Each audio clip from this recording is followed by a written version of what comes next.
Growing up as a kid, especially around Halloween times, there were always rumors of a haunted place somewhere in a neighborhood nearby, and of course, a plethora of haunted houses available to go visit as theme attractions for a night of good scares and good times. However, in real life, we know that 99.99% of that stuff is all easily explainable, and yet we're still fascinated by the idea that a place can become cursed, inhabited by dead spirits, and vicious demons. Films love exploring this sinister concept by giving us some truly horrific locations where everything within it wants to transmute your soul into the afterlife. Before we begin, please like, share, and subscribe to our channel. Every new sub helps us achieve our goal and keeps us motivated to create new content. With that being said, I'm your host, Jamie, and here are 10 spookiest haunted horror film locations. Number 1. The Amityville House. Located on Ocean Avenue in Amityville, New York, the three-story Dutch colonial house has become a legend of sorts. There are several films that have tried to capture the horrors that lie within its walls. Originally, we got a novel by Jay Anson titled The Amityville Horror in 1977, with the first film adaptation following in 1979. The story originates in 1974 when Ronald DeFeo Jr. killed 6 members of his family, then sentenced to 6 consecutive 25 years in prison. In December, the Lutz family would move in and only stayed for a mere 28 days before fleeing the horrors they faced in the house. The Lutz family would claim that there were malevolent spirits there, torturing them with sightings and unexplained happenings. This is where Anson came up with his story. As time went on, the stories surrounding the house would become larger than life. There are 2 stories that stick out, with the first one being that the house was built on a Shinnecock burial ground, a Native American tribe. The other story really gets me curious, as it's said that John Ketchum, a previous owner, was a satanic worshiper, which really shows how far tales will go. That's a rabbit hole if you want one, but I'll tell you, John Ketchum never lived near Amityville. Anyway, the films are mostly from the perspective of people living in the house and also from some of Ed and Lorraine Warren's investigations. Honestly, I prefer the 2005 remake starring Ryan Reynolds, Melissa George, and Chloe Grace Moretz in her debut film. You can stream both the 1979 and 2005 versions on Tubi, Pluto, Fandango, Prime, Google Play, or Apple TV, and let me know your favorite. Number 2. The Psyche House. In Japanese folklore, there is the legend that brutal deaths bring in vengeful spirits to enact revenge for what wronged them in life. This is also known as an onryo, and can sometimes just linger at one location. In the case of 2004's The Grudge, it all starts out at the Psyche House, where a jealous husband murders his son and his wife. The wife, quick to come back to get her vengeance, hangs her husband with her hair, killing him, and forever implanting the curse onto the house. In the film, Karen, played by Sarah Michelle Gellar, ends up at the house, finding the spirits and realizing the house is haunted. It's mainly haunted by Kayako, the wife, and Toshio, the son.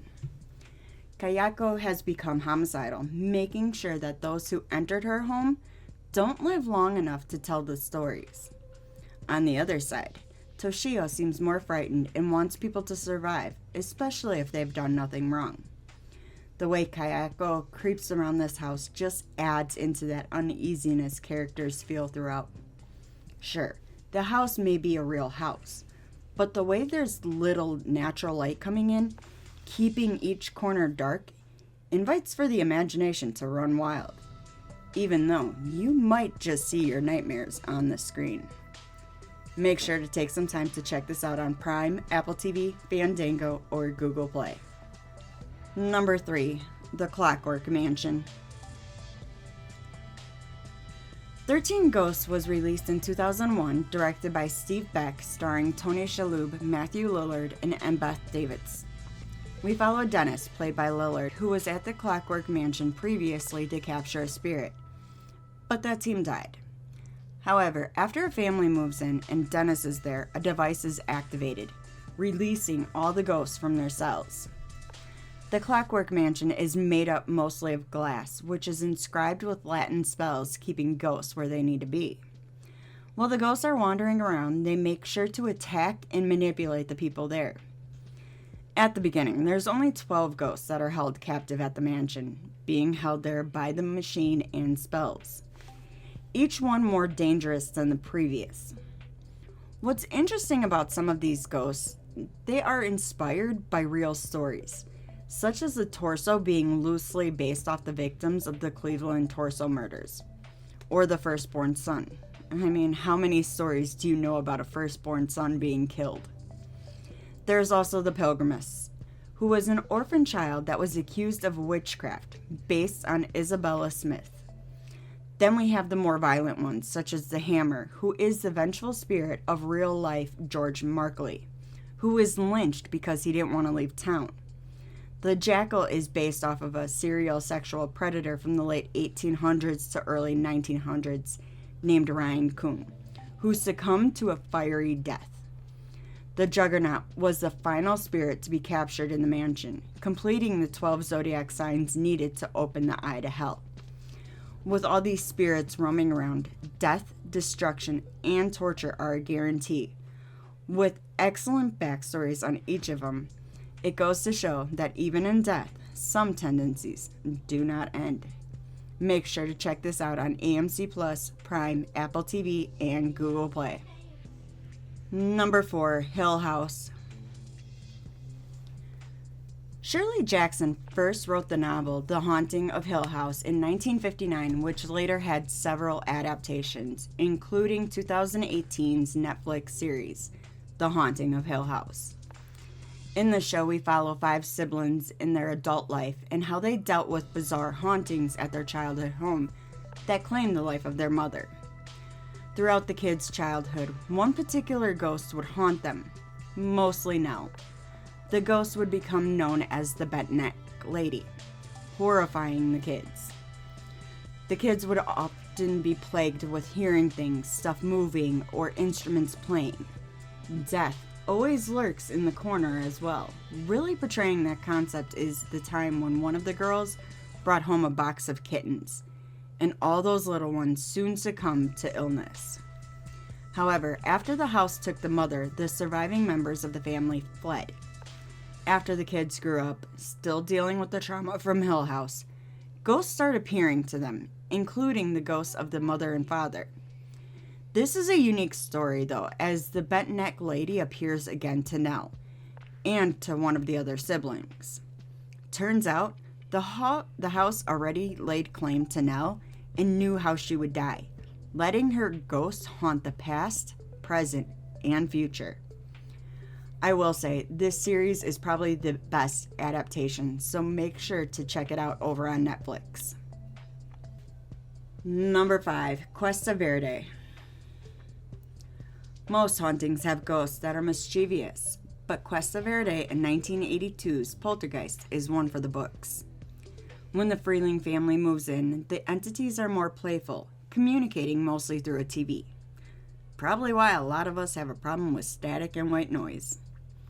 Carol Ann is the first to notice something amiss when she's seen talking with a TV, which on another night, a hand comes out of the same TV. After an earthquake, Carol Ann says the infamous line of, "They're here," not really giving a clue as to who came there. Things start breaking the next day, as well as silverware bending and furniture moving on its own accord. But all of this leads up to the house trying to take Carol Ann and her brother for itself. Later, we learn that the house, as well as the rest of the neighborhood, is built on an Indian burial ground, which really plays into how the house responds to a lot of things. I think what's more unnerving is that the house looks so ordinary. It wasn't one of these large, creepy mansions, but just a normal family house that the average person lived in. It made people's imaginations run wild, thinking their houses could also implode into some kind of portal. It's also interesting to know that this film is said to be cursed due to the amount of deaths surrounding it. Doesn't exactly help that Steven Spielberg is rumored to be using real-life human remains in the film. But let me know your thoughts after you check this out on Prime, Google Play, Apple TV, or Fandango. Number 6, The Deep House. One of H.P. Lovecraft's famous quotes is, "That is not dead which can eternal lie, and with strange eons, even death may die," which is also the motto for the Montignac family in the 2021 supernatural thriller, The Deep House. Some people make a living trying to prove or disprove the supernatural, but it often gives a great storyline. In this film, we follow two YouTubers, Ben and Tina, as they travel across Europe finding haunted locations.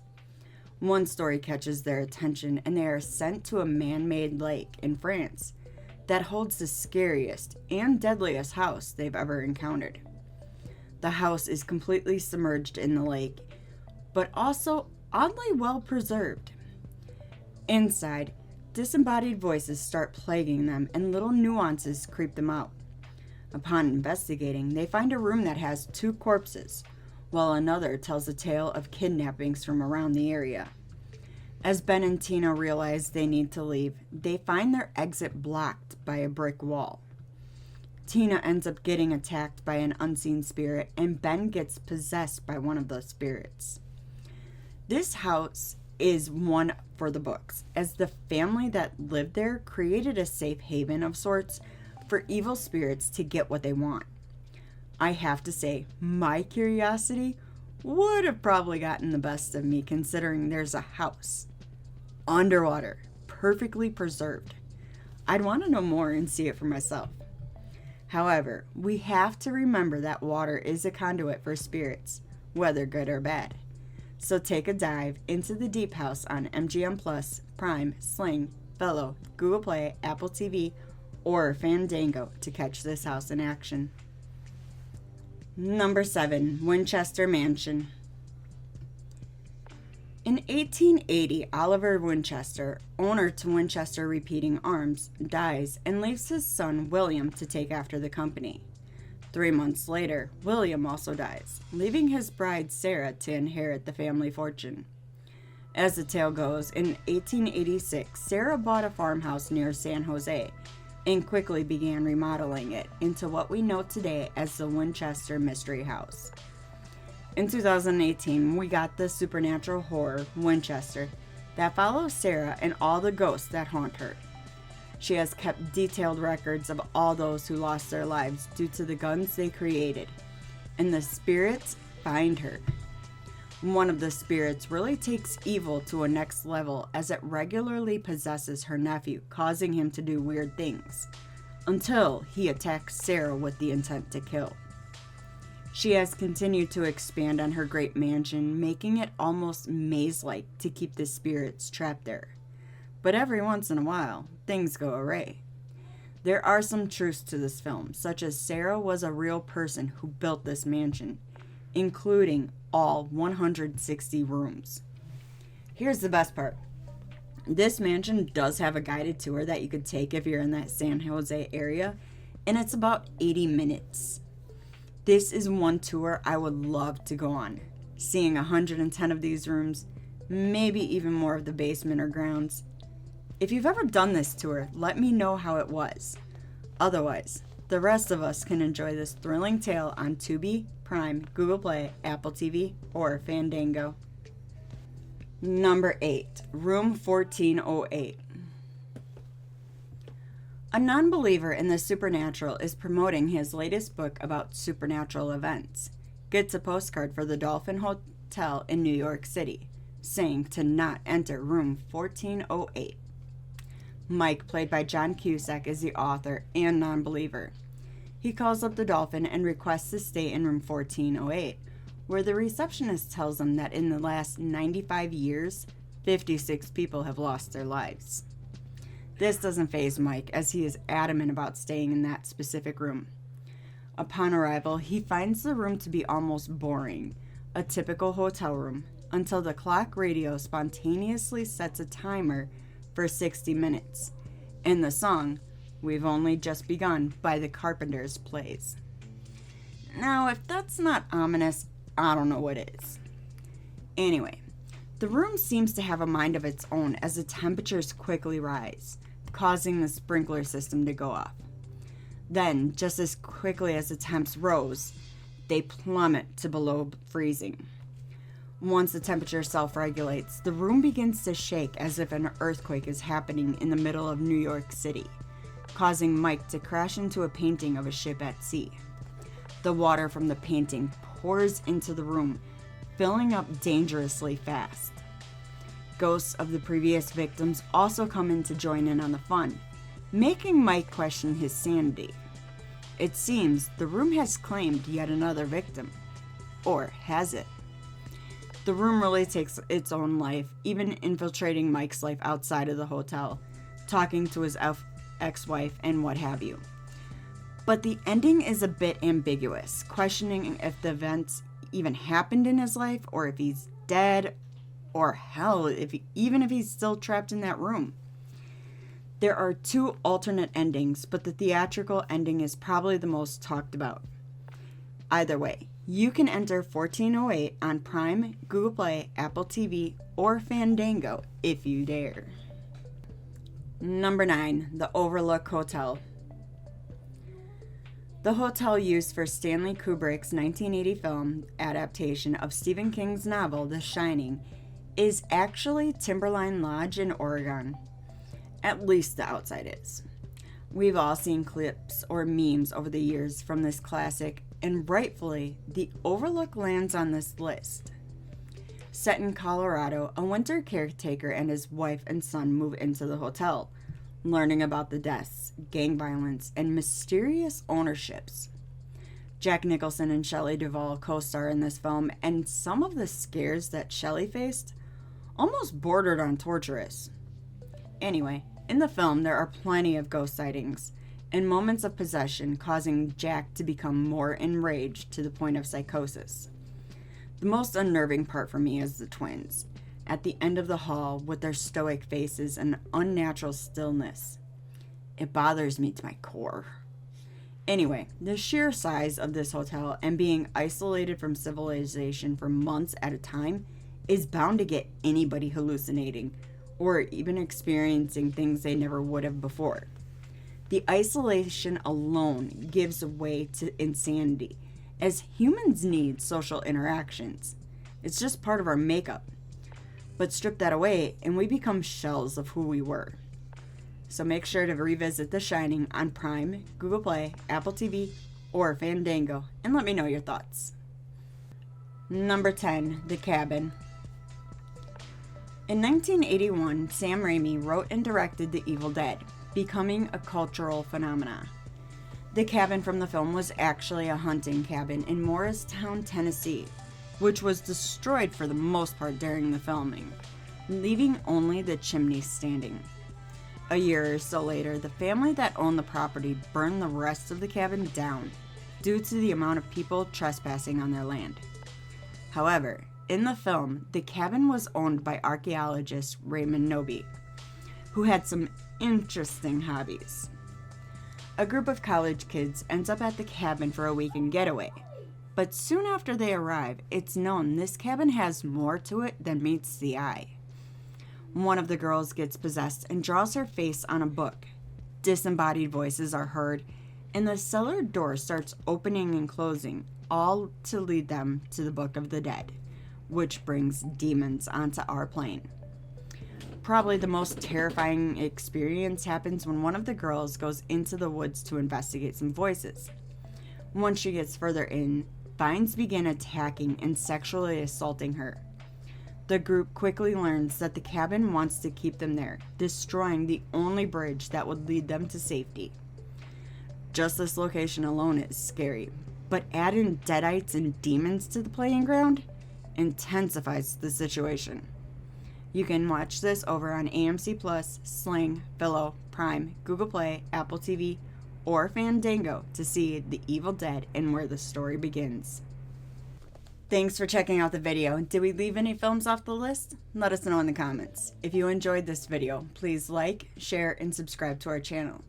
Don't forget to tap that bell icon to stay up to date with our latest releases.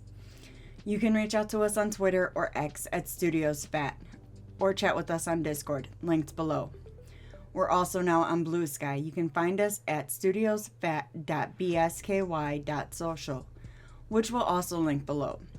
If you're really enjoying our content and want to help support us, click that join button for exclusive content, rewards, and perks. Make sure to check out our very own merch store located at fatninja.shop. All proceeds go towards our next film project, so we'd greatly appreciate it.